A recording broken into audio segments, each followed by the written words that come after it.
Власта со нов закон за амнестија, околу 1000 прекршители на ковид протоколите кои што не платиле казна, а завршиле или треба да завршат во затвор, ќе бидат амнестирани и затворот ќе им се замени со условна казна. Според драв верзијата до која што дојде телевизија 24 се предвидуваат неколку градации. Лицата на кои со правосилна пресуда им е изречена парична казна од над 1000 евра или им е заменета со казна затвор. Паричната казна се заменува со алтернативна мерка условна осуда и се определува дека нема да ја платат казната ако во рок од 3 години по одлуката за амнестија не сторат ново кривично дело.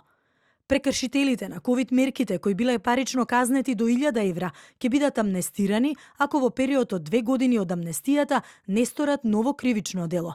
Амнестијата нема да важи за фирмите, кафулињата, рестораните и нивните собственици. Оправдувањето на СДСМ е зошто треба да се амнестираат оние кои што во сред ковид пандемија, кога на сила беа ригорозни мерки ги прекршија, и дека се работи за социјално загрозени семејства и самоохрани родители. Сепак власта нема единствен став за амнестијата во најава. Лекарите во пратеничката група на СДСМ на координација отворено ги кажале своите дилеми. Прашуваат како се дозволило 1000 луѓе да завршат во затвор, но и каква порака ќе се прати во иднина за граѓаните во евентуална нова пандемија. Но освен председателката на Дом Маја Морачанин, која што е и лекар, никој друг не сакаше официјално да даде изјава.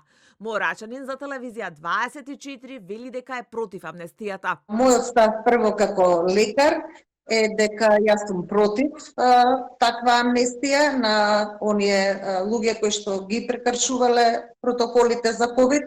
Мислам дека е навистина многу важно, сите знаеме каква беше таа страшна ситуација и колку илјадници животи се изгубија и какви тоа се последици остави и не само по јавното здравје, туку и по економската состојба, и не само во Македонија, туку и во светот.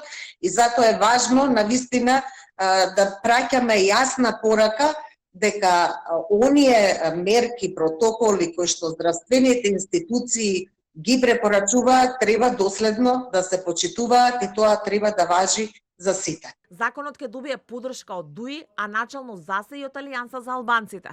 Од ВМРО ДПМН пак велат дека став ќе кажат кога ќе го видат законот. Без коментар остана и министерот во заминување Беким Сали, а реши да молчи поранишниот министер за здравство Венко Филипче, кој што беше еден од најгласните дека мерките треба да се почитуваат сред пандемија.